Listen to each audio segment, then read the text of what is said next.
Bonjour à toutes, bonjour à tous. Florence Sueur au micro, ravie de vous retrouver pour une nouvelle émission Bar de l'économie et bienvenue, que ce soit en FM avec IDFM Radio Anguin ou bien en vidéo live sur Facebook et puis dès cet après-midi sur YouTube. Alors aujourd'hui, honneur à l'industrie, honneur à l'usine du futur et honneur aux emplois. Et pour cela, j'ai la chance d'avoir à mes côtés Georges Dacosta. Bonjour. Bonjour Florence.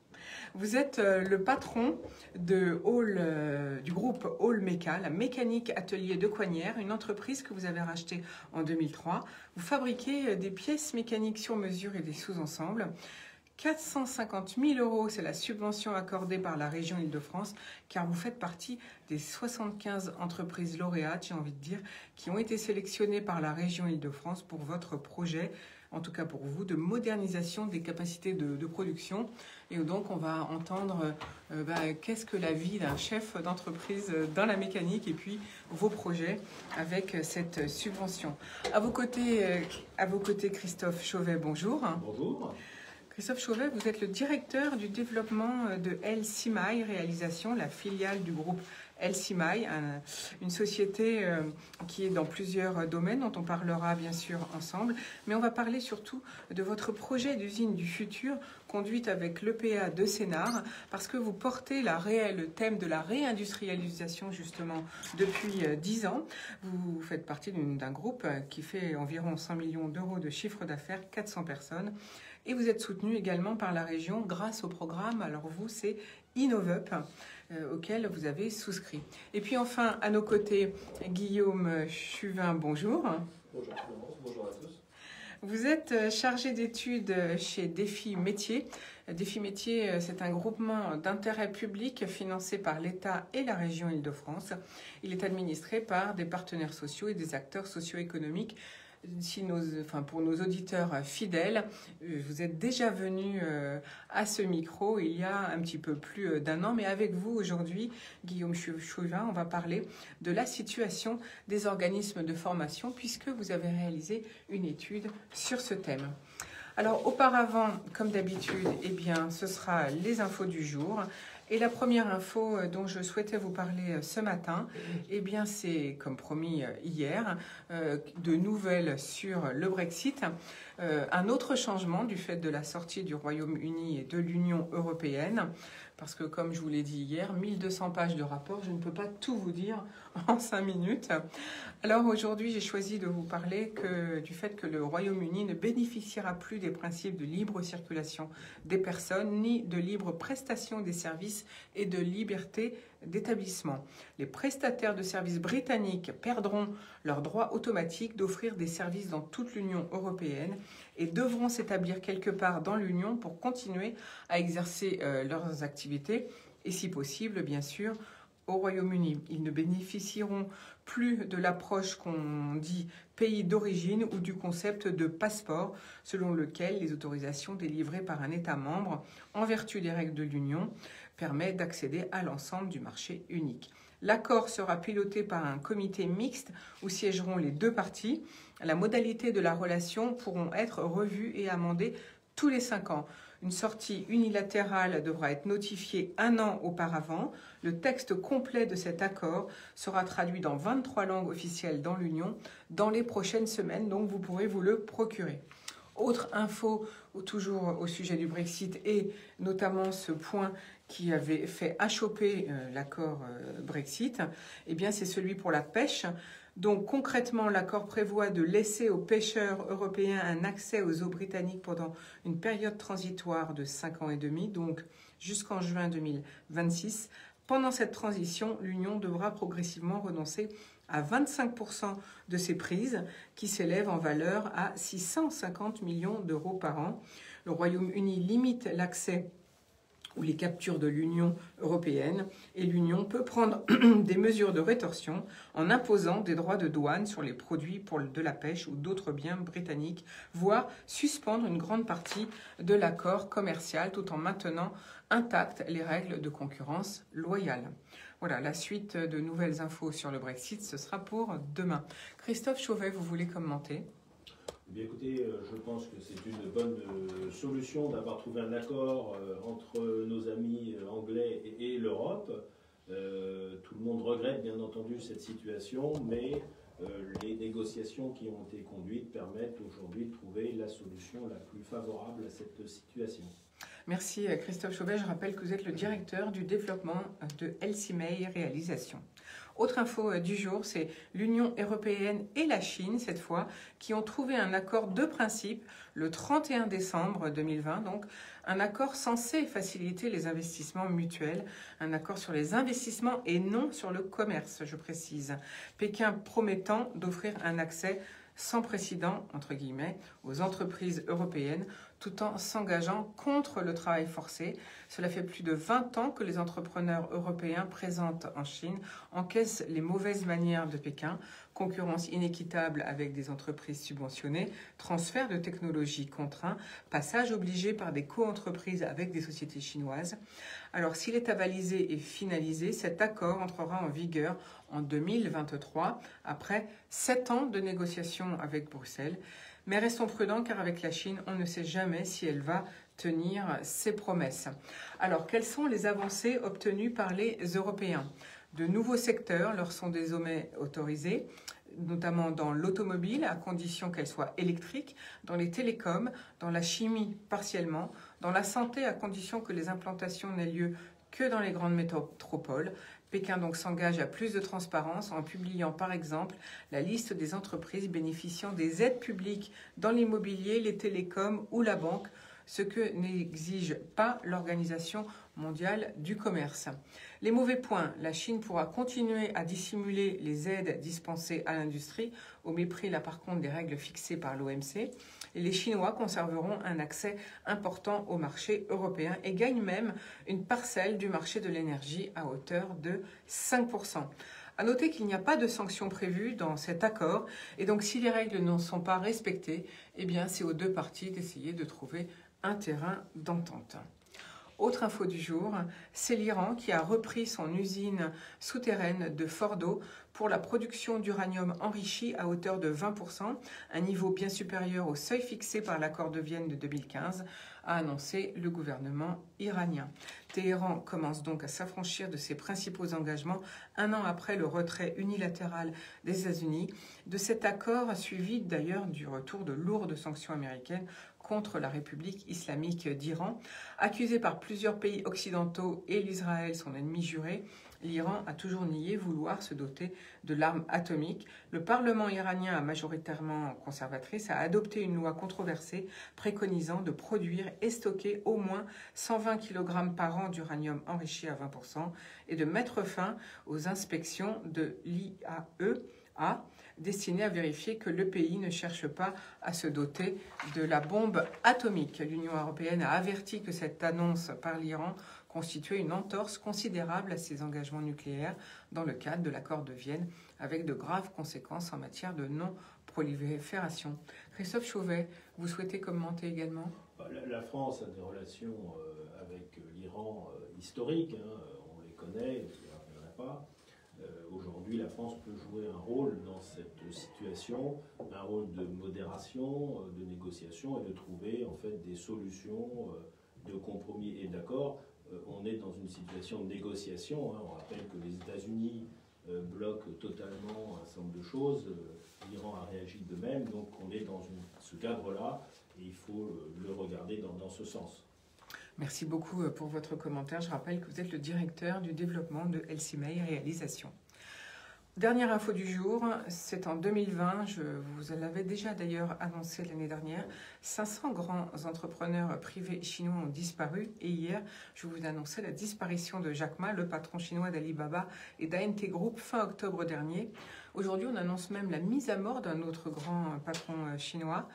Alors, ANT Group, celui de Jack Ma, possède la plus grande plateforme de paiement chinoise qui s'appelle Alipay, qui permet de payer tout ou de payer très facilement via son smartphone, évidemment pour tout et n'importe quoi. De ce fait, et parce qu'elle prend trop d'importance, ANT Group s'est vu convoqué par la Banque populaire de Chine avec l'ordre de réduire ses activités, de rectifier sa trajectoire et de formuler un calendrier de mise en œuvre.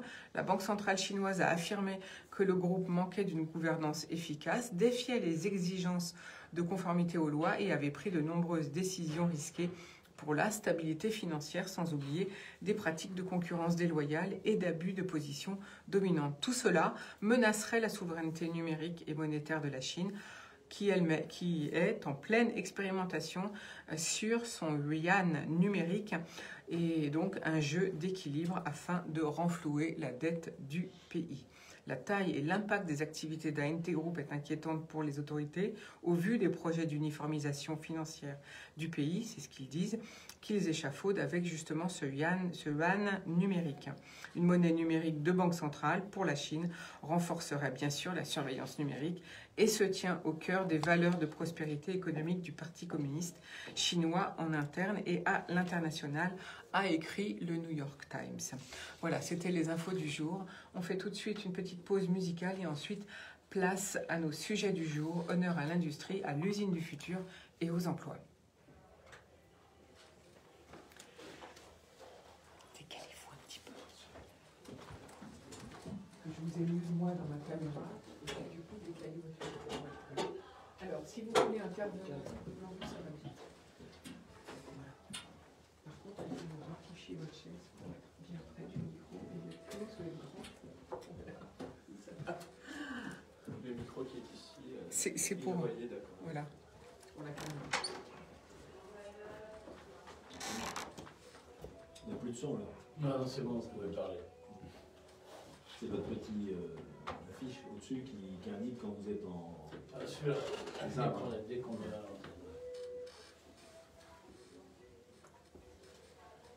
Bon, C'est vrai que ce qui est vraiment important, c'est que vous parliez vraiment près du micro. Près du micro. Ouais.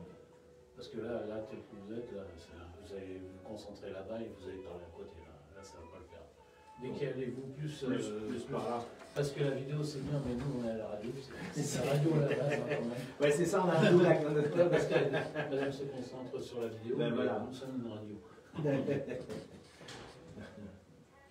Là, ça doit être bon, là, je pense. Ouais, ouais.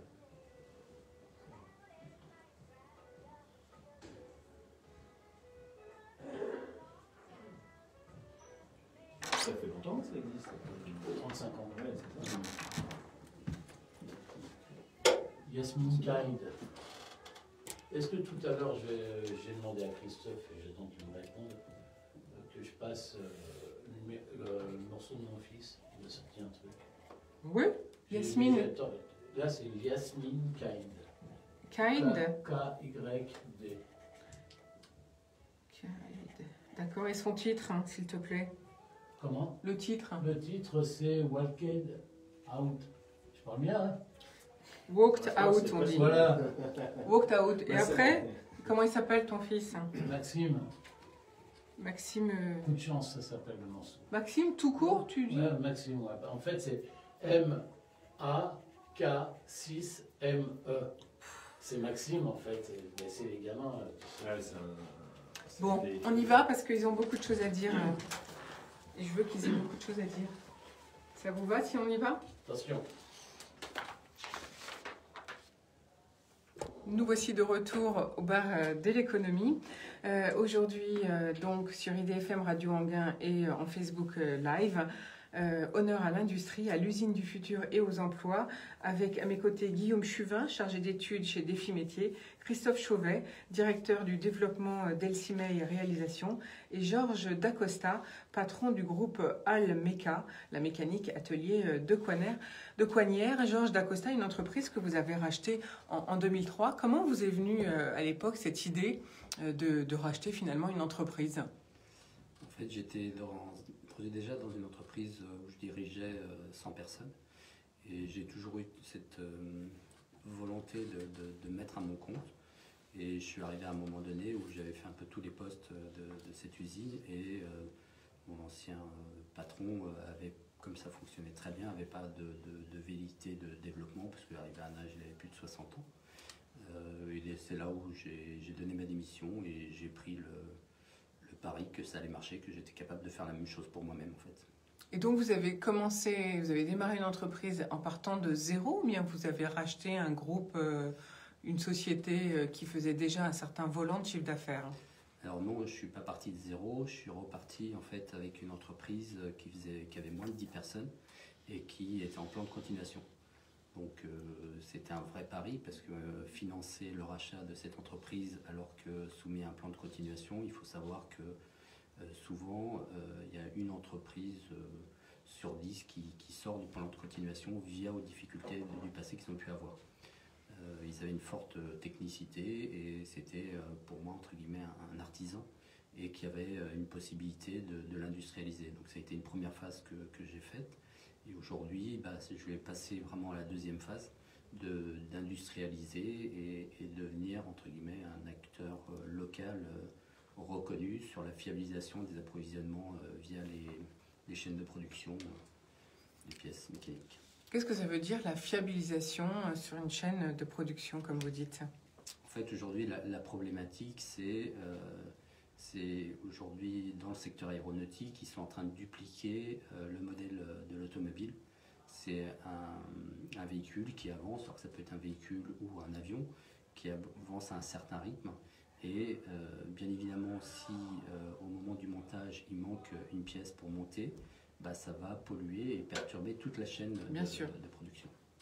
Et donc du coup, on est là pour fiabiliser les données d'information que la pièce va bien arriver en temps ou en heure, ou prévenir pour qu'ils puissent mettre des plans de rattrapage, ou tout simplement on intervient parfois où il y a des défaillances de certains de nos confrères, et en catastrophe on est appelé pour pallier à cette défaillance et produire les pièces dans un temps record en fait. Alors donc actuellement vous faites des pièces mécaniques et des sous-ensembles pour l'aéronautique, ça on l'a bien compris. Est-ce qu'il y a d'autres secteurs pour lesquels vous travaillez? Alors, on travaille aussi un petit peu pour l'industrie du roulement. Et en ce moment, vu la chute du secteur de l'aéronautique, on fait énormément de développement où les gens parient sur l'avenir. Et ce plan de modernisation va nous permettre d'essayer d'aborder d'autres secteurs, que ce soit la santé, que ce soit l'agroalimentaire, parce qu'il faut des moyens beaucoup plus compétitifs qu'une production semi-artisanale. Alors Georges Dacosta, finalement, vous investissez dans le futur en pleine pandémie. Je suppose que, de toute façon, comme tout le monde, évidemment, personne ne s'attendait à avoir un virus qui arrive et qui finalement détruit l'économie. Donc, vous aviez déjà cet objectif d'investissement avant l'arrivée de cette pandémie, ou bien c'est la pandémie qui vous a fait réagir? Alors, on avait toujours un objectif de modernisation, mais effectivement, dans la difficulté, à un moment donné, c'est vraiment le risque de l'entrepreneur. Il faut aller de l'avant en sachant qu'on prend des parts de risque. Bon, l'avantage aujourd'hui, c'est que je pense que la région a bien réagi à nous soutenir pour essayer d'accélérer cette modernisation, parce que derrière, il en va sur des emplois. Forcément, si à un moment donné, on n'arrive pas à équilibrer nos comptes, il y a des choix qui vont devoir se faire. Alors, on va reparler de cet investissement justement que vous venez d'évoquer. La région, vous l'avez bien dit, vous soutient, donc, puisque vous faites partie des 75 entreprises qui ont été sélectionnées dans cette première phase d'aide par la région. Vous allez obtenir 450 000 €, c'est bien ça? Oui, on obtient 450 000 € pour un investissement de l'ordre de plus d'1 million d'euros. En fait.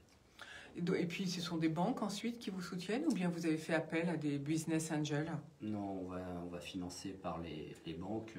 On ne fera appel qu'à des business angels dans le cas vraiment d'un développement plus important, puisqu'on fait partie aussi d'Ambition PME via la BPI, et qui est un programme qui incite les entreprises à créer de l'emploi et à se structurer de façon à devenir des acteurs majeurs de la France. Et donc, du coup, tout part dans de l'investissement matériel, ou bien c'est aussi destiné à embaucher de nouvelles personnes? Alors, on a une partie, on va dire 80%, c'est sur du matériel, essentiellement de la robotisation, et 20% c'est de la structuration, donc la structuration de l'entreprise, ou même des postes d'alternants qu'on vient de prendre sur de l'informatique.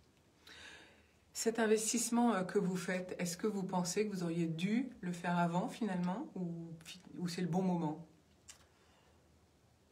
Oui, avec du recul, bien évidemment qu'on aurait dû le faire avant. Maintenant, entre les moyens d'investir et la capacité de l'entreprise sans la mettre à risque, c'est compliqué de trouver le bon moment. Qu'est-ce que... Enfin, vous fabriquez donc des pièces mécaniques et des ensembles mécaniques, comme je l'ai déjà dit tout à l'heure.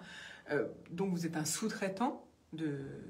C'est pas facile d'être un sous-traitant pour des grandes entreprises qui, au gré du vent, arrêtent quelquefois leur contrat. C'est là la complexité, c'est-à-dire qu'on dépend du flux aujourd'hui, nous, qui est un périmètre national. Et effectivement, via la pandémie, on retrouve un manque de confiance des fabricants. Et forcément, si en plus ils sont dotés du même équipement que nous, on se retrouve les premiers affectés via cette baisse de charge, via des reports de programme. Qu'est-ce que vous voudriez dire justement à tous ces donneurs d'ordre ? Je pense qu'il est important qu'ils continuent à maintenir ce réseau de sous-traitants, parce qu'on a toujours connu de manière générale un retour à la croissance, et s'ils ne nous aident pas à nous maintenir, demain on ne sera plus là et ils auront de nouveau des difficultés parce qu'ils n'auront pas la capacité de produire les volumes qu'ils auront vendus en fait. On avait déjà dit il y a quelques années qu'il faudrait que vous réunissiez finalement, vous, la sous-traitance, mieux vous organiser pour essayer justement de faire plus poids vis-à-vis des donneurs d'ordre. Est-ce que c'est possible, Georges Dacosta ? C'est compliqué. C'est compliqué parce que il ne faut pas oublier que on est tous des entrepreneurs et des investisseurs, et il faut qu'il y ait un changement de mentalité. On n'a pas la mentalité allemande qui dit qu'entre guillemets il faut chasser en meute, et à partir de là effectivement il y a une meilleure cohésion et qu'on arrête de regarder chez le voisin si on ne peut pas aller récupérer quelques deniers, qui est un non-sens en fait. On y perd plus cette division qui fait entre guillemets c'est les fabricants qui tentent et qui maintiennent ce pseudo-climat. Mais je pense dans les années à venir, au vu de tous les événements, les gens vont réfléchir différemment pour effectivement se maintenir, parce qu'ils savent très bien que de toute façon, un prix qu'on tend vers le bas, c'est compliqué de le remonter, parce que les gens, ils ont entre guillemets pris goût à ce prix-là, et ils ne voudront jamais remonter, parce qu'on a été capable, sans tenir compte des événements, pourquoi on en est arrivé à cette situation. Est-ce que finalement le fait de se racheter les uns les autres, après tout, ne peut pas être une stratégie, c'est-à-dire d'être plus gros? C'est un peu ça finalement votre investissement, devenir plus gros pour être mieux reconnu? Oui, est-ce que ça ne participe pas également à votre... Bien évidemment, sauf que l'industrie a beaucoup d'acteurs qui sont de très petite taille. Et la complexité, c'est de regrouper tout au moins sur des unités qui sont assez conséquentes. Si on rachète 10 sociétés de 5 personnes, malheureusement, il y a des emplois qui vont être en doublon. Et quand on va regrouper tout au même endroit, et après il y a des problématiques de géographie, le tissu industriel est quand même très atomisé sur toute la France. Alors, expliquez-nous, Georges Dacosta, vous vous fabriquez des sous-ensembles et des pièces mécaniques pour donc différents secteurs d'activité industrielle. Expliquez-nous comment, géographiquement, finalement, s'installe une chaîne de montage. Quelle surface vous faut-il? Est-ce que vous avez suffisamment d'espace? Vous êtes donc à Coignières. Est-ce que vous avez suffisamment d'espace? Est-ce que c'est facile? Alors, la région parisienne, comme l'immobilier, ont des coûts qui sont quand même... excessif par rapport à d'autres régions, en sachant que la concurrence est nationale ou internationale. Donc effectivement, quand on a un prix de mètre carré, je vais dire 200 sur la région parisienne, et que nos confrères, ils ont un coût de 10 en province, alors qu'on va facturer le même taux horaire, c'est une vraie difficulté pour nous. Et nos machines, nous on va rentrer une machine là, qui va avoir une capacité d'usiner 1,6 m. La machine en elle-même, elle mesure 5 mètres par 4 mètres 500. Donc ça fait un empattement au sol qui est assez important et qui, effectivement, sur la région parisienne où nous on dispose de 1200 mètres carrés, il faut qu'on optimise les espaces pour que tout puisse rentrer, qu'il y ait des couloirs de circulation, qu'on conserve la sécurité auprès de nos collaborateurs. Et c'est une vraie problématique, l'immobilier sur la région parisienne. Donc du coup, là, vous allez donc réaménager votre usine actuelle pour pouvoir permettre l'installation de cette machine énorme. Tout à fait. En fait, ce qu'on va faire, c'est qu'on va augmenter avec, entre guillemets, à peu près les mêmes machines, mais on va augmenter nos capacités d'absorption de charge de façon à ne pas démultiplier le nombre de machines, parce que la surface étant ce qu'elle est, elle restera la même. Et vous ne pouvez pas vous étendre à côté de là où vous êtes, hein, c'est pas possible? Non. Il n'y a pas de place? Non, il n'y a pas de place parce qu'on est sur un groupement d'entreprises. Si l'entreprise continue dans cette dynamique, ce sera de reprendre un site peut-être un peu plus vers la province, mais ce qui va excentrer aussi nos collaborateurs et augmenter les temps de route potentiellement pour eux, même si on va essayer de rester sur un périmètre constant de façon à les préserver, parce qu'on a une problématique aussi de main-d'œuvre qualifiée à notre niveau. Justement, on va y venir sur ce thème de la main-d'œuvre. Actuellement, combien de personnes participent à votre équipe? On est une trentaine de personnes. Et donc, pour toutes les décisions que vous prenez, vous associez bien sûr, j'imagine, vos salariés? Alors, on a deux niveaux. On a quand c'est des investissements matériels, moi j'associe du niveau de l'encadrement jusqu'à l'utilisateur, parce que forcément ça va lui impacter son quotidien. Et il faut que les choix soient communs de façon à ce que quand la machine va arriver, il y ait une sorte de cooptation sur le bon fonctionnement du matériel. Ça veut dire que vous faites beaucoup de réunions ou c'est des discussions Non, on essaie moi j'essaie de pré-mâcher le travail et de les faire participer sur les 2 dernières réunions finales avant de la validation du projet. Alors justement, parlons un peu de l'impact donc sur l'emploi et les besoins de votre profession. Quels sont-ils? Est-ce que vous avez des facilités à recruter ou bien est-ce que c'est difficile pour vous?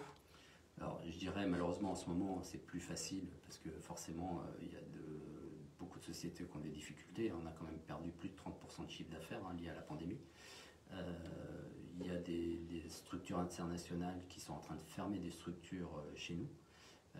Donc sur du court terme, je dirais, on devrait pouvoir retrouver des ressources, mais quand on va être de nouveau en flux normal, on a de grosses difficultés à recruter parce que malheureusement, l'industrie a été très fortement dénigrée dans le passé, avec des grands groupes qui ont été très mauvais élèves. Ils ont donné de mauvaises images ou des façons de faire très drastiques où il y a des séquelles. C'est-à-dire que les gens ne vont pas conseiller à leurs enfants d'aller dans ce domaine parce qu'eux-mêmes, ils ont peut-être été orientés sur un autre secteur parce que malheureusement, quand c'était l'automobile, ça fait beaucoup de dégâts. Ou alors les parents ne connaissant pas l'industrie n'en parlent pas en fait, c'est peut-être ça aussi. C'est une possibilité. Moi on fait partie du GIFAS, qui est le groupement des industriels français aéronautiques et spatiaux. On essaie d'intervenir dans les écoles pour promouvoir un peu cette activité. Il faut savoir qu'on a une capacité d'embaucher d'une personne non qualifiée à des gens très qualifiés au niveau ingénieur. Ce qui veut dire qu'on a un spectre de recrutement qui est très large et qui balaye énormément de possibilités localement en fait. Alors quand vous allez dans les lycées, dans les collèges présenter vos activités, comment est l'accueil auprès des élèves? Alors l'industrie aéronautique fait rêver encore et donc en fait les gens ont besoin de rêves pour pouvoir se projeter et aimer leur potentiel futur métier. Néanmoins effectivement je pense que vous avez raison, il manque de connaissances sur la capacité, étant un vieux métier et pas une start-up, sur des produits type l'informatique ou le numérique. Il faut savoir aujourd'hui que des gens qui travaillent en usine sont aussi bien rémunérés, voire mieux rémunérés que des gens qui travaillent dans des bureaux. Bien sûr, quelles sont justement les perspectives de rémunération annuelle dans ces postes donc derrière des grosses machines? On va démarrer de 2 000 € brut à 3 000 € brut. C'est la perspective donc de salaire dans ces domaines. Qu'est-ce qu'il faudrait pour remotiver la jeunesse finalement, pour vous, Georges Dacosta? Je pense qu'il faudrait mieux informer les professeurs, les personnes qui s'occupent des orientations, je dirais de la population de manière globale. De visiter des usines et de savoir qu'aujourd'hui, l'industrie d'aujourd'hui, c'est pas l'industrie qui avait 20 ans où on avait la main dans les huiles. Et aujourd'hui, toutes les machines sont capotées et on pilote plus des machines via des ordinateurs ou des pupitres de commande que d'être derrière des manivelles, quoi. Est-ce que finalement, tous ceux qui proposent ou qui conseillent en emploi devraient plutôt prendre les emplois dont la France a besoin plutôt que de décrire des secteurs en général? Est-ce que ce ne serait pas plutôt ça qu'il faudrait faire?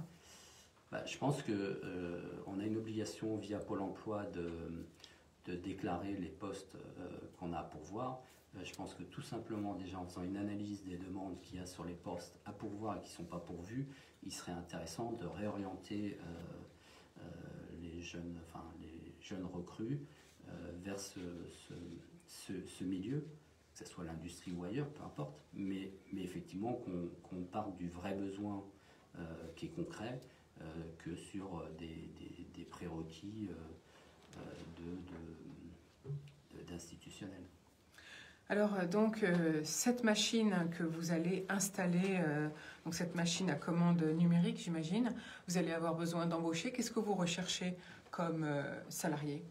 Alors on va rechercher des techniciens, ça peut être un niveau bac ou BTS, qui ont fait dans l'industrie, avec ou sans expérience, mais qui ont une réelle motivation. Aujourd'hui, ce qu'on recherche, c'est vraiment un savoir-être avant d'avoir un savoir-faire.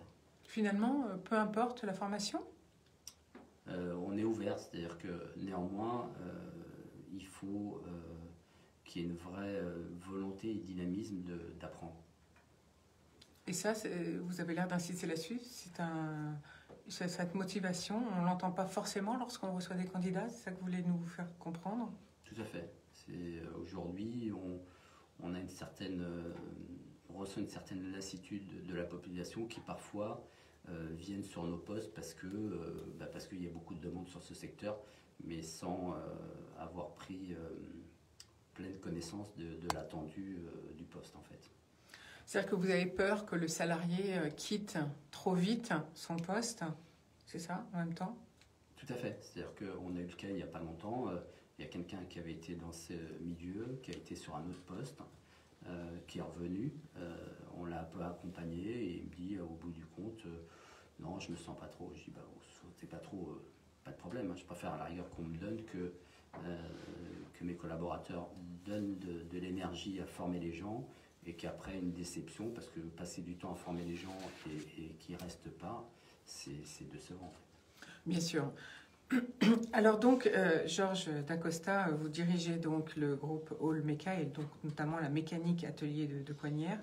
Vous allez avoir cette subvention de 450 000 € pour investir dans une machine à commande numérique qui fait 5 mètres de long, c'est bien ça? Alors il y a plusieurs machines en fait, et on va investir sur 3-4 machines, on va investir sur des robots de chargement et déchargement, et c'est des investissements qui vont durer sur 3-4 ans en fait. Donc 1 million à peu près d'euros sur 3-4 ans? Oui.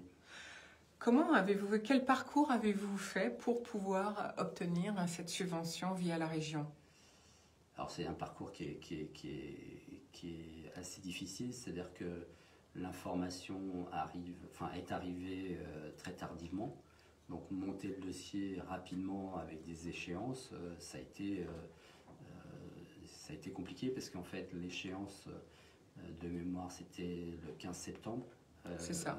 Et donc après l'attribution était en 18 novembre. Mais ça veut dire que, entre guillemets, au mois d'août, généralement les gens sont en congé. Comme il y avait une subvention aussi sur le secteur, sur la partie de la BPI, et ils avaient donné l'information au mois de juillet.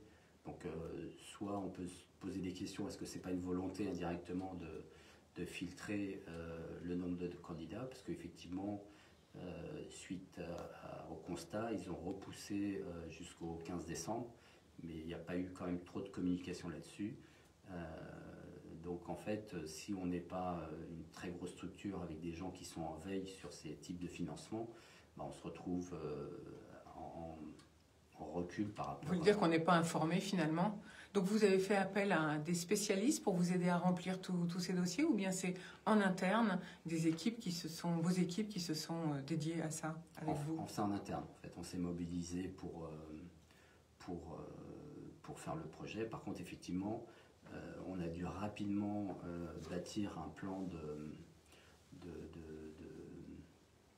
de validation sur ces investissements en très peu de temps. C'est-à-dire qu'on a eu grosso modo 15 jours. C'est-à-dire que vous avez dû, en 15 jours, vous confirmer déjà vous-même quels investissements il fallait faire pour votre entreprise, pour l'avenir, c'est ça? Rechercher les bonnes machines, le détail, tout. Alors que vous ne vouliez peut-être pas aller aussi vite. C'est exactement ça, oui. Et donc, du coup, comment vous avez fait, puisque en temps de pandémie, on ne pouvait pas aller voir les machines sur lesquelles vous vouliez investir? Vous avez dû tout faire à distance, j'imagine. Alors, en fait, comme on était sur un programme d'accélérateur de PME, on avait déjà, entre guillemets, une certaine inertie. Donc, on avait déjà commencé à regarder, sauf qu'effectivement, les choix n'étaient pas complètement figés. Et on n'avait pas regardé dans le détail les pseudo-appels d'offres qu'on avait pu faire. Et donc, forcément, on sait qu'on va avoir des écarts entre ce qui était prévu et ce qui va être réalisé. Et en sachant que je sais déjà qu'on va dépasser l'enveloppe de 200 ou 300 000 euros. D'accord. Vous ne pouvez pas vous en tenir aux millions que vous ne vouliez pas dépasser. Finalement, ça va coûter un peu plus cher. Exactement. Est-ce que les machines, d'où viennent les machines que vous allez installer dans les 3 ans, puisque vous avez dit que c'était un investissement sur 3 ans? Alors, on a ce qui est sur la partie robot, il y a un acteur national et un acteur suisse. Sur la partie machine, il ne reste plus de fabricants en France. Donc ça va être des machines, une américaine, une espagnole et une taïwanaise. Donc du coup, vous avez cherché sur tous les continents finalement les meilleurs outils pour vous?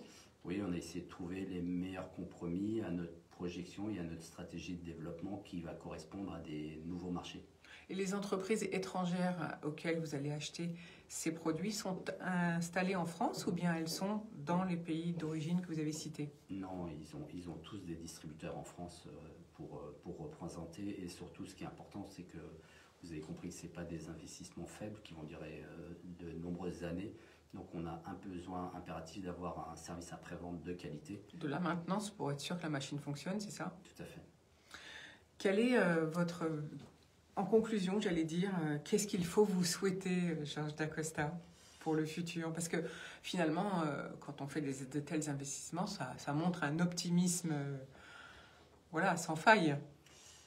Alors, il vaut mieux avoir de l'optimisme parce que déjà, dans cette situation actuelle qui est pas simple pour tout le monde, ça redonne de l'élan. Et si on n'a pas... on est comme un capitaine de bateau. Si nous-mêmes, on n'a pas le moral, nos troupes, elles vont pas l'avoir. Et donc, on va plus dépérir dans ce sens-là. Ce qu'il faut souhaiter pour tous les industriels, c'est que les fabricants nous redonnent de l'activité, nous fassent confiance pour la pérennité de l'entreprise sur l'avenir. Comment vous voyez l'année 2021 pour vous? Question chiffre d'affaires, vous avez de la visibilité? Non, on a très peu de visibilité, assez réduite. Comme il y a eu les reports de programme, on vise à essayer de revenir sur le chiffre d'affaires de 2020, voire 2019. Mais c'est très incertain avec un démarrage d'année qui est très mou. Mais qui est très lent. On a démarré il y a 2 jours. Donc du coup, vous avez fait appel aux subventions de l'État concernant notamment les salaires ou pas? On a fait un peu de chômage partiel l'année dernière. Moi, j'essaye de l'éradiquer, mais c'est pas simple. C'est vraiment pas simple. Parce que donc si besoin, vous ferez appel cette année aux aides de l'État? Oui, si besoin, on fera appel aux aides de l'État, oui. Donc pour vous, pas de visibilité de chiffre d'affaires, pratiquement? Alors, beaucoup moins de visibilité de chiffre d'affaires. L'objectif, c'est pas de suppression d'emplois. Non, puisque vous cherchez même à embaucher en plus. Oui, mais ça va se faire au fur et à mesure des rentrées des investissements et surtout des commandes. Bien sûr. Georges Dacosta, en conclusion, quel message voudriez-vous passer? Qu'on n'oublie pas que les petits artisans ou les petits industriels ont une vraie légitimité d'exister et qu'il ne faut pas voir que les grands groupes parce que les grands groupes demain feront un peu la pluie et le beau temps. Donc, n'oublions pas que sur le service et le dépannage, on a une très forte réactivité et je pense que c'est important de la maintenir parce que les systèmes parfaits n'existent pas et que des défaillances, il y en aura toujours. Merci en tout cas de votre participation ce matin. Je rappelle que vous, Georges Dacosta, que vous dirigez Mécanique Atelier de Coignères, donc une entreprise française industrielle de sous-traitance d'usinage en ce qu'on appelle la mécanique de précision finalement. Oui, mais malgré tout, même s'il faut des petites entreprises, vous visez quand même à grandir puisque vous investissez dans un gros matériel là. On vise à agrandir parce que nos donneurs d'ordre nous le demandent directement. Ils ne veulent plus avoir, on est fournisseurs de rang 1, des structures comme de nôtres avec des tailles plus petites. Bien sûr. On va faire une nouvelle pause musicale et puis ensuite on va poursuivre, puisque je vous ai dit qu'aujourd'hui c'était l'usine à l'honneur, on va poursuivre avec l'usine du futur. Du coup, ce sera une question pour vous au niveau de l'emploi. Oui, j'ai pensé que vous vouliez que j'intervienne, mais je n'avais pas entendu de top départ. Donc ça fait rien, je le ferai au moment de... Oh, vous pouvez... Non, vous pouvez garder... Oui, je veux bien. Vous pouvez enlever votre masque. Je veux bien que vous interveniez ici, oui. C'est toujours délicat d'intervenir quand quelqu'un est déjà sur sa lancée. Du coup, je sais évidemment pas.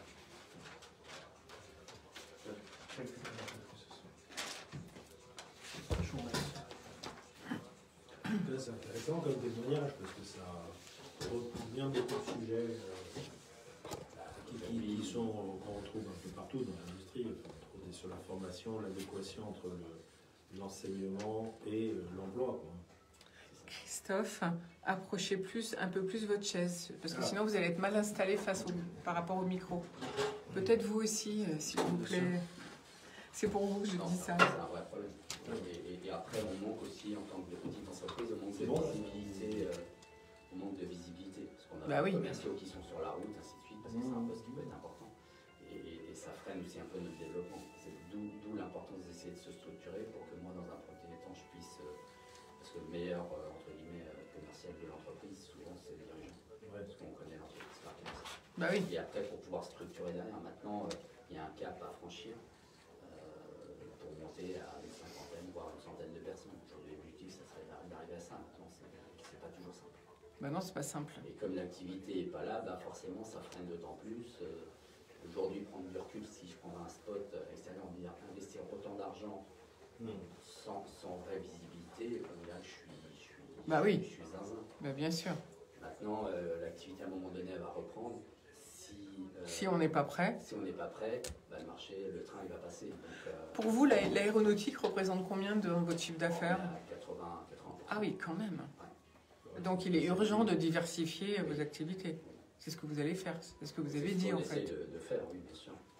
Maintenant, rentrer dans des nouveaux marchés, c'est aussi compliqué. C'est-à-dire que vous rentrez sur la santé, il y a des tels produits. Nous, pendant le Covid, on a essayé de... J'avais eu via des collègues sur l'Europe des ventilateurs à faible coût, des pousses seringues, mais on s'est fait bananer. Pour les normes. Ouais. Non, en disant, non, il y a des gens qui connaissent le métier depuis 50 ans, on n'a pas besoin de vous, on a tout ce qu'il faut. Bien sûr. Nous voici de retour au bar de l'économie après cette pause musicale proposée par Maxime, jeune débutant, avec son titre Coup de chance. Et la première pause musicale, c'était Yasmine Kaid avec Walked Out. Alors aujourd'hui, nous parlons industrie, usine du futur et emploi grâce à Guillaume Chuvin, chargé d'études chez Défi Métiers, Georges Dacosta, le patron du groupe Olmeca, et puis Christophe Chauvet, directeur de développement d'El Simaï Réalisation, filiale du groupe El Simaï. Alors justement, Christophe Chauvet, vous êtes architecte de formation, mais vous poussez, si je puis dire, à la réindustrialisation depuis 10 ans déjà. Et du coup, votre groupe réalise 100 millions d'euros de chiffre d'affaires, 400 personnes. Quel est le profil de votre groupe? Parce que vous avez plusieurs activités.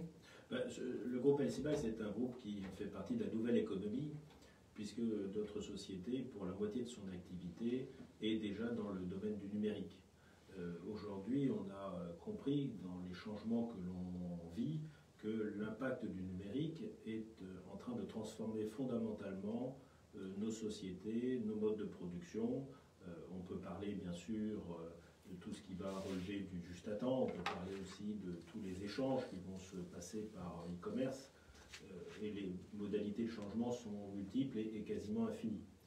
Donc ce groupe est dans cette structure et c'est également un groupe qui a pris le virage il y a une vingtaine d'années de s'orienter vers le domaine de l'industrie, notamment sur le volet immobilier, avec aujourd'hui 200 personnes qui sont sur cette partie-là et des spécialistes, notamment métiers, pour répondre aux besoins de l'industrie française. Alors justement, vous avez remporté le trophée d'or pour votre projet d'usine du futur. Expliquez-nous un petit peu qu'est-ce que ce site de production? Eh bien, en fait, l'origine de ce sujet a débuté il y a à peu près 5-6 ans. Notre groupe a bien pris conscience de l'impact du numérique et nous avons considéré que les usines ne pouvaient plus être réalisées de la même manière. Pourquoi? Parce qu'on a des attentes notamment de flexibilité. On sait aujourd'hui que les changements sont extrêmement rapides au sein des process industriels et donc il fallait penser autrement les choses. Ce groupe de travail a œuvré et a donné 3 grands thèmes qui en sont sortis. D'une part, l'idée de ce qu'on a appelé la rue de l'industrie, c'est-à-dire trouver une place dans l'industrie au sein des métropoles.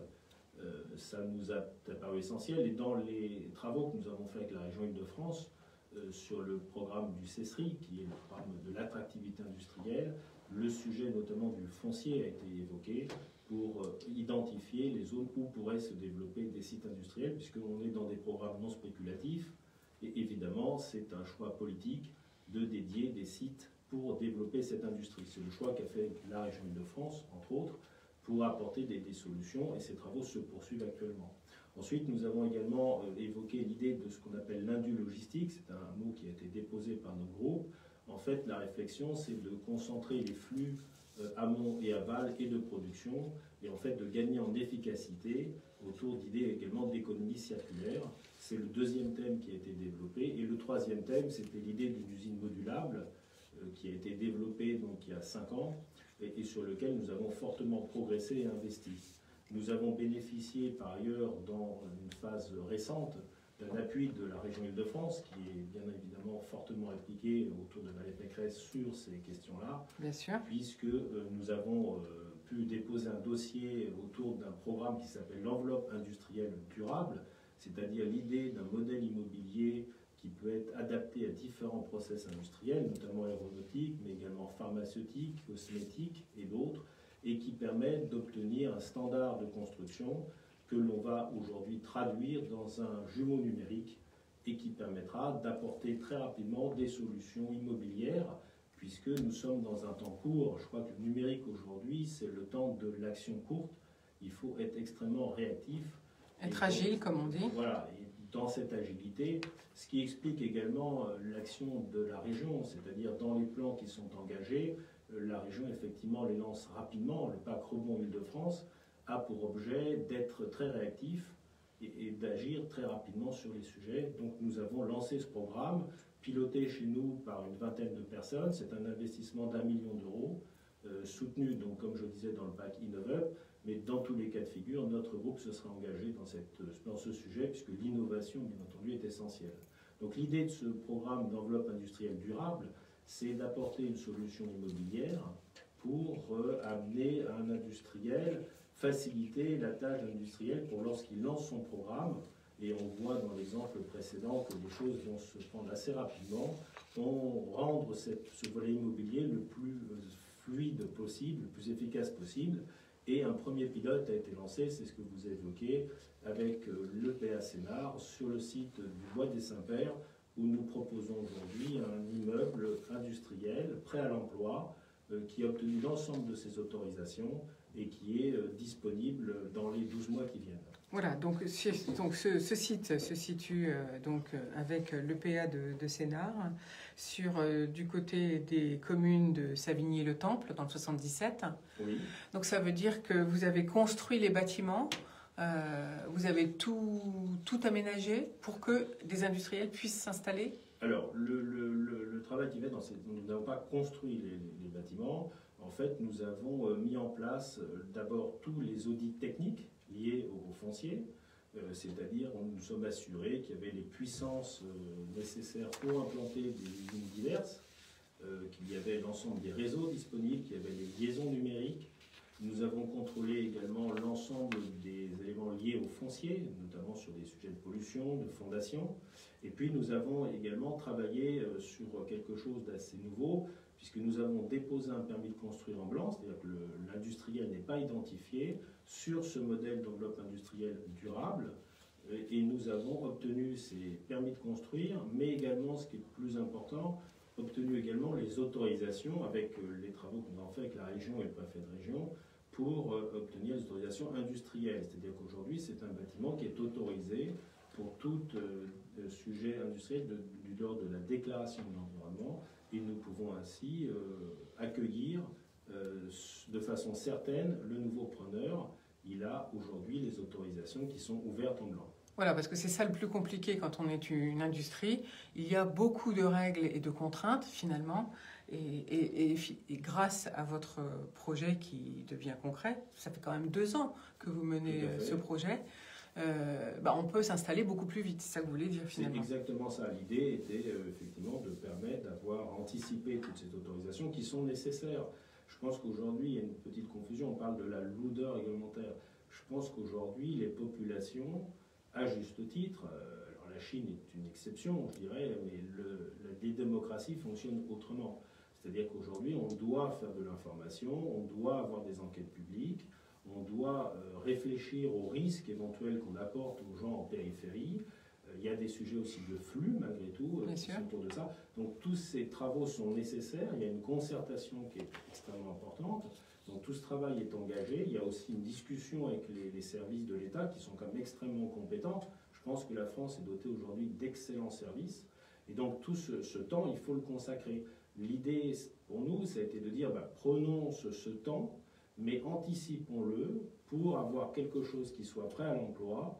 Lorsque l'industriel arrivera, il aura déjà ce travail de fait.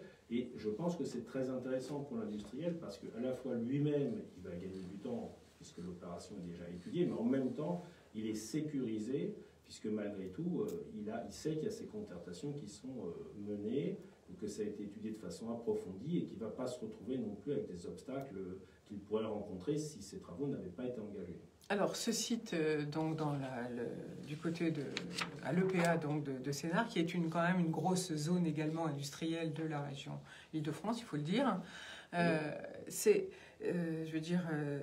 un site, c'est ce premier site, vous, sur lequel vous avez travaillé. Est-ce que vous avez travaillé sur d'autres sites? Parce que les industriels... Bon, la première bonne nouvelle, c'est qu'enfin, on a compris, les élus poussent à réindustrialiser la France. Ça, c'est quand même une bonne nouvelle depuis 2020. Ça faisait longtemps qu'on attendait, n'est-ce pas? Puisque vous, ça fait 10 ans que vous dites que vous portez ces projets-là.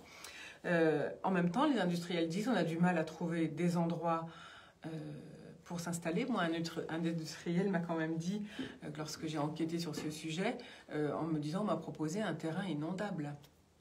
Écoutez, oui, c'est un sujet, c'est ce qui a été, les travaux qui ont été faits avec la région Île-de-France dans le lancement du CESRI, ce sujet a été abordé. Il faut rappeler qu'aujourd'hui, la région n'a pas la main sur les fonciers. Je pense que c'est une erreur.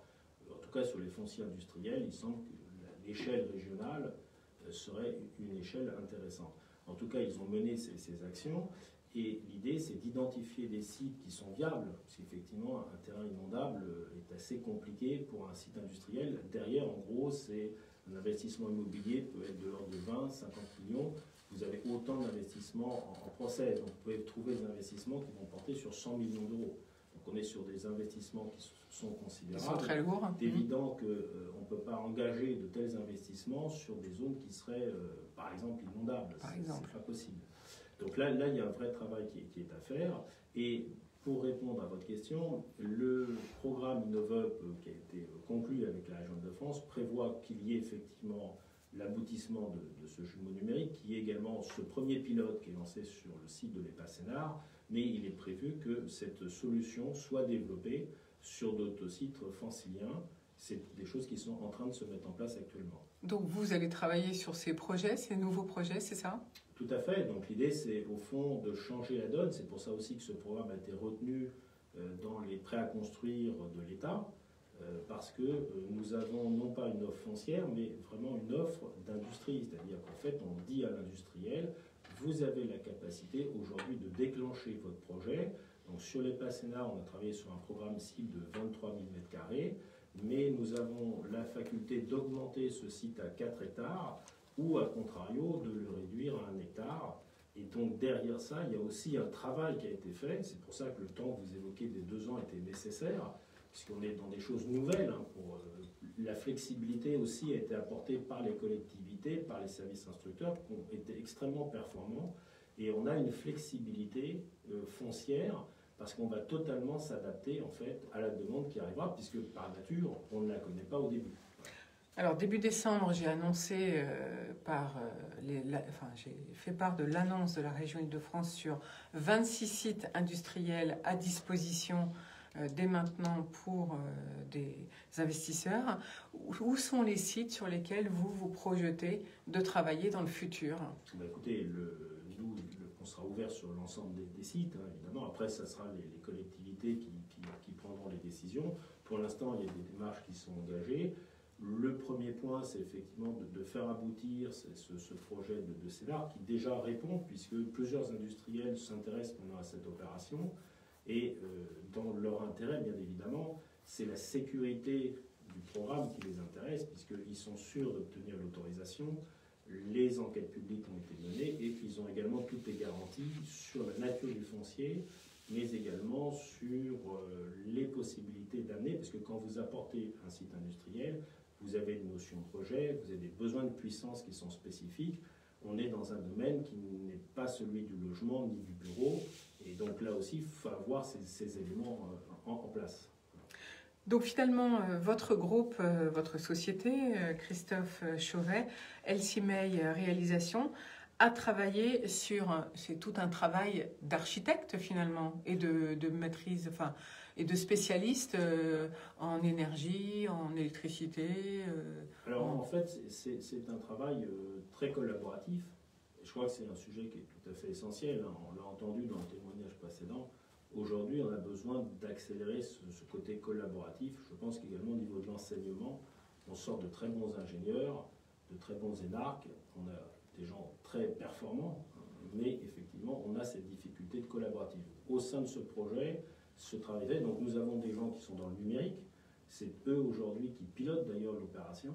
Il faut savoir que ces projets-là sont essentiellement des dossiers maintenant avec des usines connectées, avec des déploiements également. On voit des usines qui sont, les machines sont connectées entre elles, donc il y a tout un travail autour de ces sujets. On a parlé de jumeaux numériques.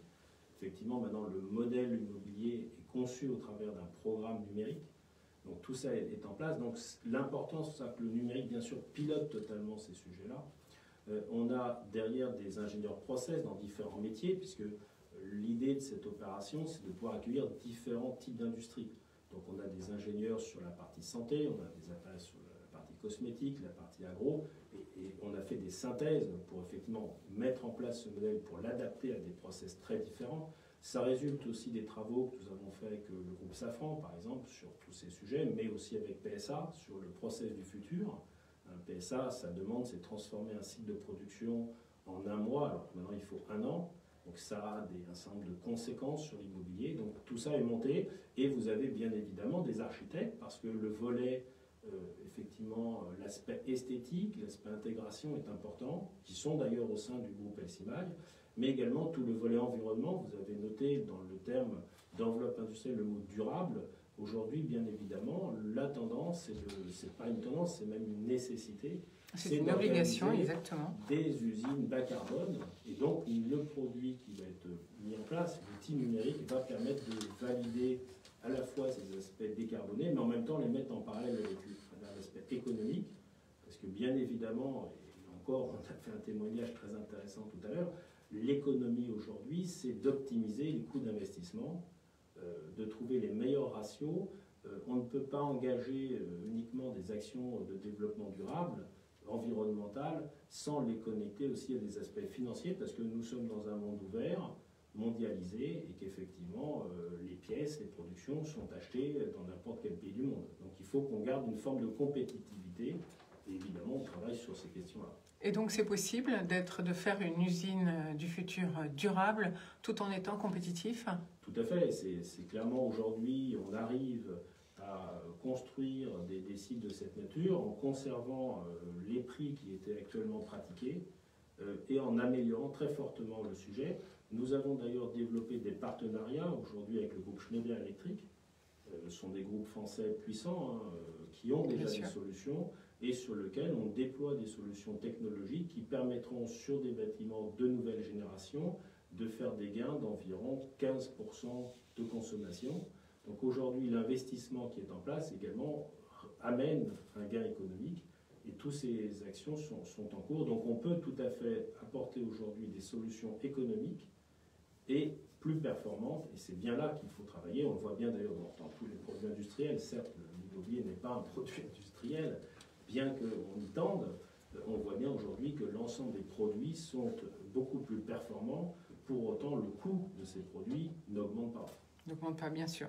Alors pour ce premier projet d'usine du futur avec l'EPA de Sénart, je rappelle que l'EPA de Sénart, c'est une zone de 125 000 habitants, 7 500 entreprises et 44 000 emplois. C'était quoi, un appel d'offres de marché auquel vous avez répondu, ou bien c'est vous qui avez porté ce projet vers eux? Et finalement... C'est une rencontre en fait de territoires. Nous, on a travaillé sur la thématique industrie et territoire. Là, effectivement, on parlait d'économie circulaire. En fait, nous sommes le siège de l'entreprise LCMA est à Melun. Nous avions effectivement mené un certain nombre de travaux avec la région de France sur la formation, sur l'attractivité. Et bien évidemment, nous avons eu l'opportunité de rencontrer Aude de Breuil, la directrice de l'EPA Sénart, à qui nous avons expliqué tout simplement les travaux que nous menions, le fait que nous allions maîtriser effectivement ce sujet au travers de cette enveloppe industrielle durable.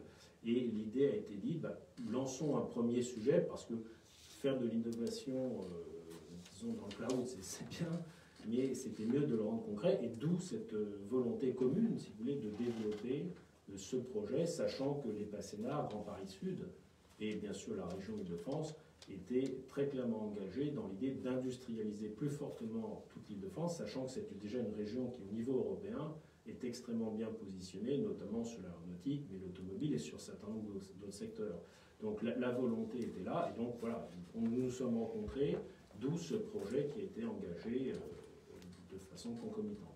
Donc là, vous livrez 23 000 m² sur 4 hectares, mais ça peut être modulable, vous avez dit. Est-ce qu'à l'intérieur du bâtiment, enfin des bâtiments, on peut donc installer plusieurs entreprises connexes? C'est exactement ça l'objet de l'étude. Elle est conduite maintenant depuis plus d'1 an. L'objectif de cette enveloppe industrielle, c'est d'accueillir dans cette enveloppe, en fait, finalement, différents process et de rendre ces process indépendants de la partie immobilière. L'idée également, c'était d'intégrer le fait que non seulement quand l'industrie est connue, le process lui-même va évoluer. On parlait du cas PSA tout à l'heure, bien évidemment, mais vous avez aussi des situations où le process lui-même doit être abandonné et transformé. Donc l'idée, c'est aussi de lutter contre les friches industrielles, d'éviter des bâtiments spécialisés qui sont dédiés à une seule activité, qui nous paraissent aujourd'hui plus d'actualité, puisque lorsqu'on doit abandonner la production, eh bien, on se retrouve avec des sites qu'on ne sait plus utiliser. Donc c'était aussi cette notion-là qui était engagée. C'est-à-dire, alors ça c'est assez nouveau comme vision, est-ce que vous pouvez l'expliciter? Ça veut dire que finalement, si un industriel est installé, comment faut-il faire? Eh bien, nous, notre garantie, ce qu'on apporte, puisqu'on a les techniciens pour ça, quand quelqu'un vient avec un process, et nous traitons les cas actuellement, puisque nous avons un certain nombre de demandes sur ce dossier, et on souhaite qu'elles aboutissent bien sûr, en fait, on s'engage à intégrer dans cette enveloppe industrielle le process du dit industriel, et on s'engage surtout à l'accompagner, ce qui est un changement dans le temps, dans l'évolution de son process.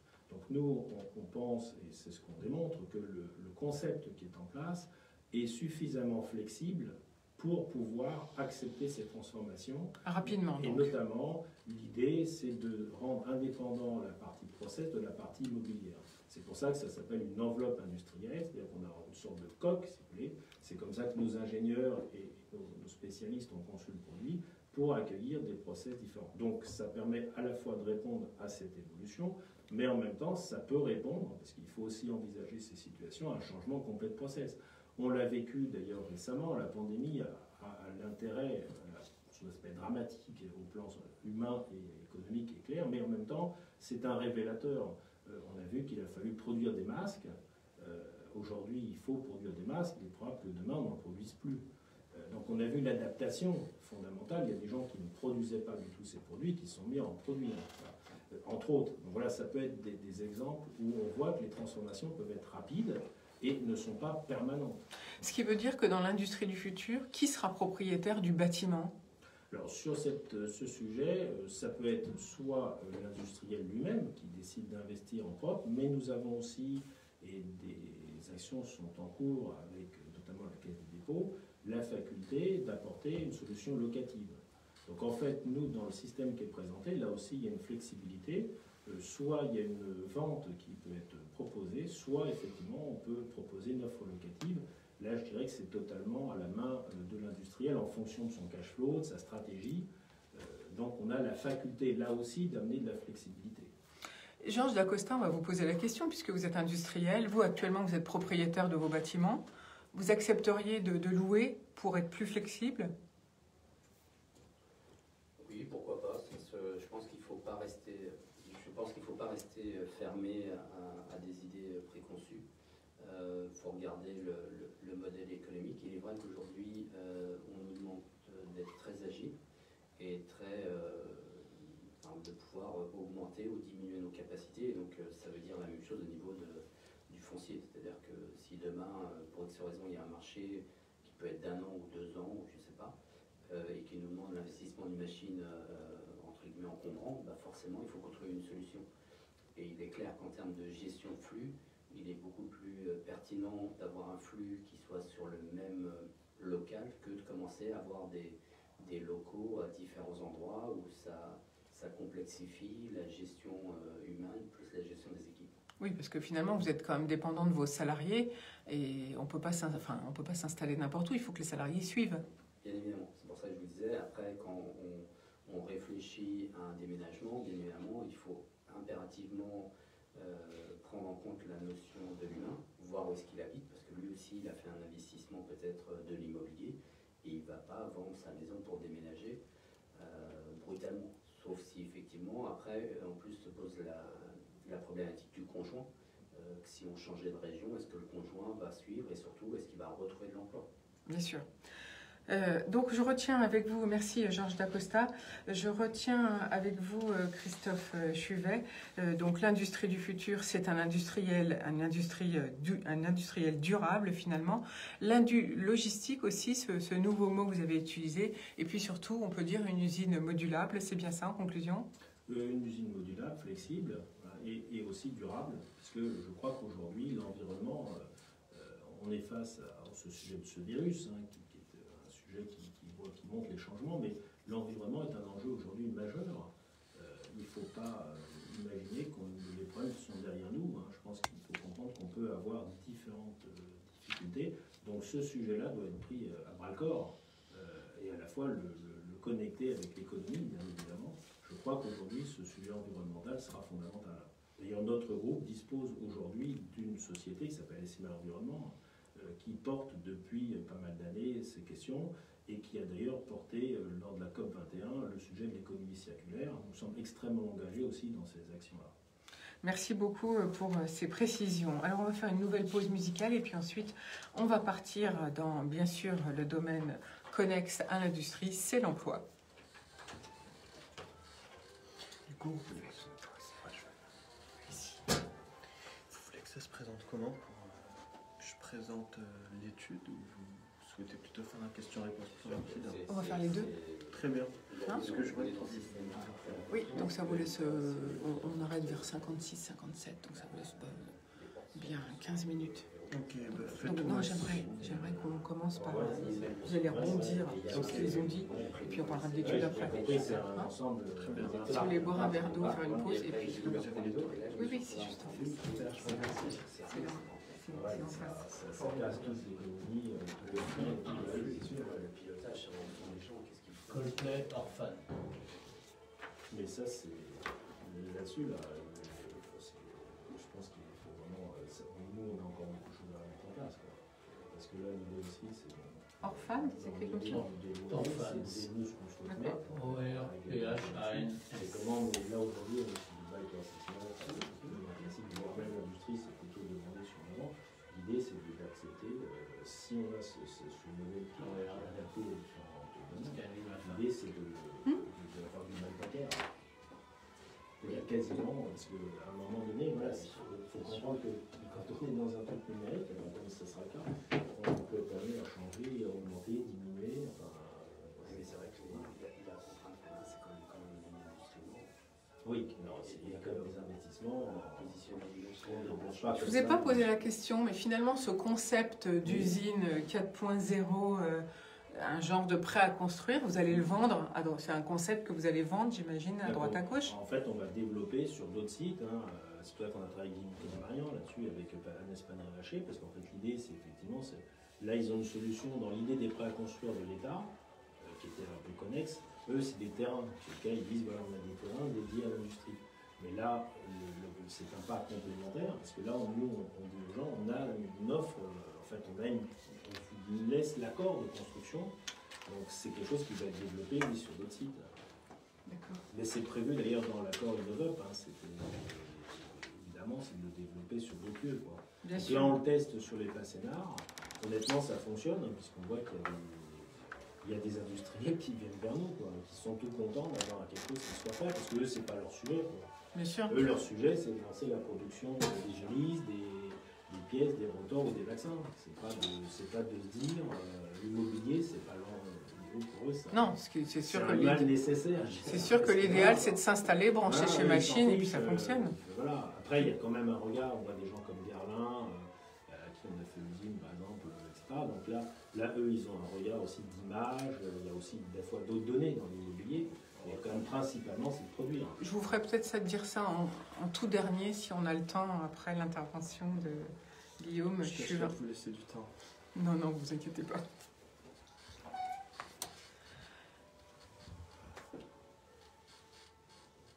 Au bar de l'économie, c'était une petite pause musicale avec un extrait d'Orphan du groupe Coldplay. Donc vous êtes toujours bien sûr au bar de l'économie sur IDFM Radio Anguin et en direct live sur Facebook. Alors aujourd'hui, honneur à l'industrie et à l'usine du futur. L'usine du futur, c'est justement peut-être des bâtiments prêts à s'installer. On verra ça, on a vu ça il y a quelques minutes. Maintenant, on va s'intéresser à l'emploi justement, en particulier avec vous, Guillaume Chuvin, car vous êtes chargé d'études chez Défi Métiers. On va peut-être représenter Défi Métiers, si vous voulez bien. Dans un premier temps, Guillaume Chuvin. Tout à fait. Alors rapidement, Défi Métiers est une structure d'intérêt général qui est financée par l'État et la région à part égale et qui est administrée, encore une fois, par l'État via la directe, par la région, les partenaires sociaux, mais aussi tous les acteurs de l'emploi et de la formation en Ile-de-France. C'est un Carrefour F.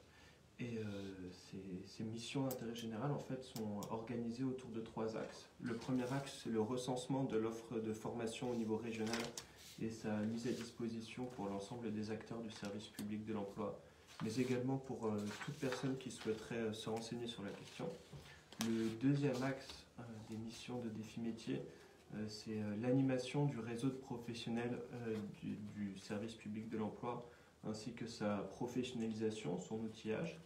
Et enfin, le troisième axe, celui pour lequel je suis ici, c'est l'aide à la décision des politiques publiques et des décideurs des politiques de l'emploi et de la formation, qui se fait notamment à travers la réalisation d'études sur diverses thématiques. Oui, alors justement, on va revenir à l'étude que vous venez de publier sur la situation des organismes de formation. Mais avant, pour rebondir sur ce qui a été dit auparavant quant à l'industrie, l'industrialisation et l'usine du futur, concernant l'emploi, comment vous réagissez justement face aux métiers dont on parlait avec Gérard Dacosta, puisqu'il y a des besoins, Georges Dacosta, puisqu'il y a des besoins, mais on n'a pas toujours les salariés en face, puisque les gens ne sont pas au courant finalement de ces postes à pourvoir. Alors, le secteur de l'industrie, enfin le secteur, on va dire les métiers de l'industrie plutôt, arrêtez-moi monsieur Dacosta si je dis une bêtise d'ailleurs, mais c'est un domaine professionnel qui est très atypique dans la mesure où il y a des besoins en Ile-de-France qui sont volumétriquement relativement faibles, hormis pour certains métiers d'ingénieur ou de cadre d'études. Ce qui ne veut pas dire évidemment qu'on doit négliger la question de l'emploi dans les métiers de l'industrie. Mais après, ce sont des métiers avec de très fortes difficultés dans les recrutements. C'est ce qu'on voit dans diverses études, dans des enquêtes comme l'enquête de Pôle emploi et du Crédoc Besoin en main-d'œuvre, où on voit chaque année que globalement, en termes de volumétrie, les métiers de l'industrie n'arrivent pas en première position en Île-de-France, mais en termes de difficultés de recrutement, ça fait partie des métiers sur lesquels il y a le plus de difficultés, que ce soit sur des métiers à Bac+5, d'ingénieurs et de cadres d'études, mais aussi sur des métiers de tout niveau de qualification en fait, des pilotes d'installation, des chaudronniers, des ouvriers qualifiés ou non qualifiés.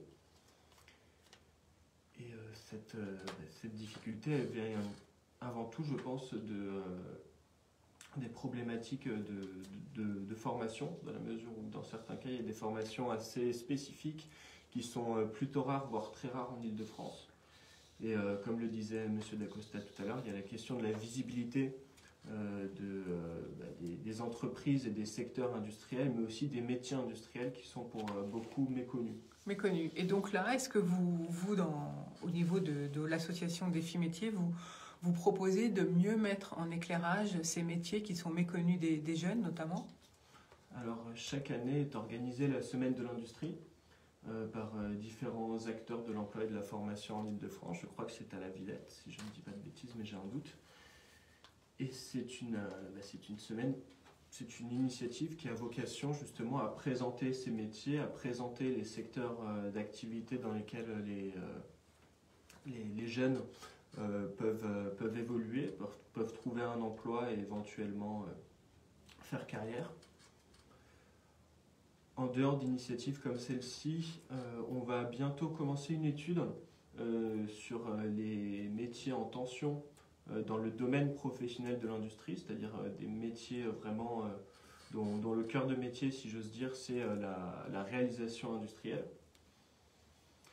Et à partir de là, en fait, on va essayer de cerner les principales problématiques qui touchent ces métiers un peu en profondeur pour essayer de résoudre les problèmes qu'on aura identifiés. Merci pour ces précisions, Guillaume Chuvin. Alors, le système de formation en apprentissage a été assoupli par la loi Avenir professionnel il y a déjà maintenant 2 ans, si ma mémoire est bonne. Quels sont les 2 ou 3 aspects qui vous semblent les plus importants? Alors, assouplir, c'est un terme qui est intéressant dans la mesure où c'était vraiment au cœur de la volonté gouvernementale et législative, ou du moins au cœur de sa communication, avec un autre terme comme celui d'autonomie ou de liberté. On parle de la loi de la liberté de choisir son avenir professionnel. Et la mesure phare en fait de cette loi, dans le sens où c'est la plus médiatique, c'est sûrement la création de l'application Mon compte formation, avec la monétisation du compte personnel de formation, du CPF, qui auparavant était comptabilisé en heures. Il y a eu beaucoup de communication sur cette mesure-ci, avec comme objectif pour celle-ci de réussir à développer l'utilisation du CPF, qui auparavant était souvent méconnu et assez peu mobilisé. Actuellement, Défi Métiers est en train de réaliser une étude justement sur la mobilisation du CPF en Île-de-France. On n'a pas encore de résultats, mais... Donc vous nous la communiquerez quand ce sera prêt? Avec plaisir, et j'invite tous les auditeurs qui sont potentiellement intéressés à aller sur le site pour lire l'étude ou pour en lire une synthèse une fois que celle-ci sera finalisée. Bien sûr. Alors en attendant, vous êtes donc le responsable de cette étude sur les organismes de formation. Alors quelle situation pour nous? Alors je ne suis pas le responsable de l'étude. Il y a la responsable de l'Observatoire régional de l'emploi-formation qui était responsable de l'étude que j'ai réalisée avec d'autres chargés d'études que je tiens à saluer aujourd'hui. Merci en tout cas de prendre la parole pour eux tous. Ainsi que pour, j'en profite, excusez-moi, pour les enquêteurs qui ont réalisé cette étude, ainsi que pour les professionnels du monde de la formation qui ont accepté d'échanger avec nous. Donc quelles sont les conclusions qu'on peut tirer de cette étude, Guillaume Chuvin? Alors on peut déjà tiré la conclusion de situations de formation qui n'ont pas été en mesure de continuer leur activité de formation, soit parce qu'ils n'avaient plus de clients durant cette période, soit tout simplement parce qu'ils n'étaient pas en mesure de continuer des formations avec les mesures de distanciation sociale et de confinement. Pour rebondir sur l'industrie, c'est vrai que certaines formations dans l'industrie ne peuvent pas être réalisées sans plateau technique et sans équipement spécifique. C'est pareil dans le bâtiment, c'est pareil dans l'artisanat ou dans certains métiers d'art par exemple. Il y a eu d'autres contraintes comme des refus administratifs ou l'impossibilité pour les apprenants, pour les stagiaires de continuer la formation qui ont pesé et qui ont fait que pour certains organismes de formation en fait, l'activité de formation n'a pu être maintenue. Pour les autres organismes de formation, ceux qui ont réussi à maintenir leur activité, il y a eu plusieurs situations différentes, mais globalement, ce qu'on peut retenir, je pense, c'est qu'il y a une surcharge de travail qui a été très conséquente pour toutes les équipes de formation. Alors ça s'explique par deux choses. La première chose, c'est que la plupart des organismes de formation, ce n'est évidemment pas le cas de tous, mais ils n'étaient pas préparés pour un confinement et pour une mise en place totale du distanciel. Pour une formation période. À distance, donc je rappelle. Est-ce qu'on sait combien de pourcentage d'organismes n'étaient pas préparés? Alors, défi métiers, le réseau des Carrefour-F au niveau national et la DARES, du coup le service statistique et études du ministère du Travail, ont fait une enquête flash au début du confinement auprès des organismes de formation. Elle consistait à savoir s'ils avaient réussi dès le 16 mars, dès le premier jour du confinement, à maintenir leur activité à distance. Il y a eu 15 000 réponses au niveau national et 2 000 au niveau francilien, ce qui représente grosso modo 40% des organismes de formation d'Île-de-France. Et du coup, il s'avère qu'au 16 mars, c'est-à-dire au premier jour du confinement, la moitié des organismes de formation avaient continué leur activité et l'autre moitié n'avait pas été en mesure de le faire. Alors évidemment, ça a pu évoluer avec le temps. D'après nos entretiens, on a pu voir que certains organismes n'avaient pas été en mesure de le faire d'emblée, mais qu'après 1 ou 2 semaines d'ajustement, de mise en place, ils avaient pu l'achat de matériel, leur activité. voilà, c'est ça, l'achat de matériel, par exemple, la réingénierie pédagogique, la création d'un espace d'apprentissage connecté. C'est tant de choses qui ont pu prendre du temps à se mettre en place. Ceci dit, en France, il y a beaucoup d'organismes de formation. Est-ce qu'en même temps, il va y avoir des changements dans le nombre d'organismes proposés ou pas?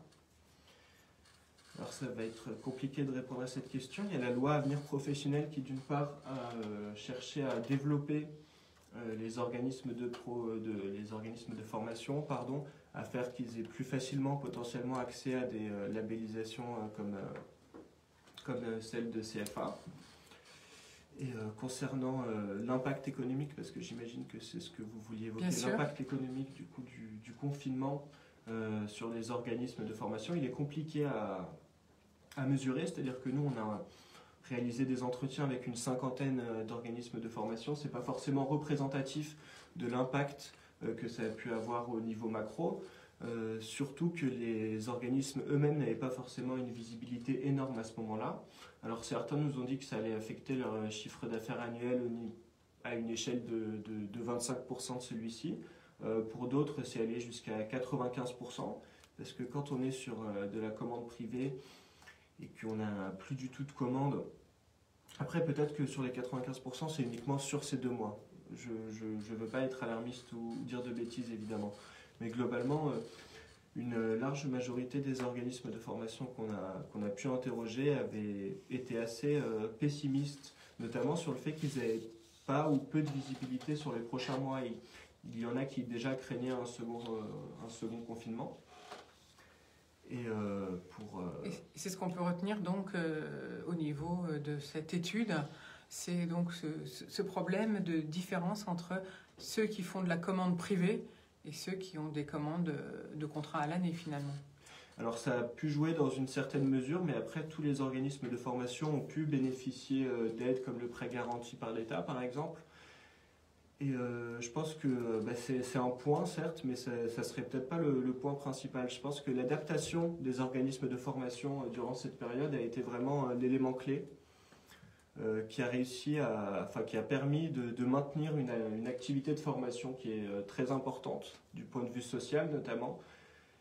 Et je pense que c'est là l'élément clé de l'étude que je vous invite évidemment à lire. Alors justement, dites-nous un petit peu où peut-on lire cette étude, Guillaume Chuvin. Alors sur le site de Défi Métiers, on trouve l'ensemble des études réalisées par notre équipe, mais on trouve également des informations quotidiennes sur l'emploi et la formation. Alors vous m'en parliez tout à l'heure, Florence. Effectivement, il y a eu récemment une offre d'emploi des missions locales qui recrutent 100 conseillers en ce moment, qui a été mise à disposition, qui a été relayée sur notre site. Voilà, et ça c'est très important, merci de l'avoir rappelé. Georges Dacosta, vous aussi, vous avez un emploi à pourvoir, vous allez en avoir dans le futur grâce à à vos nouvelles investissements. Comment fait-on pour vous contacter?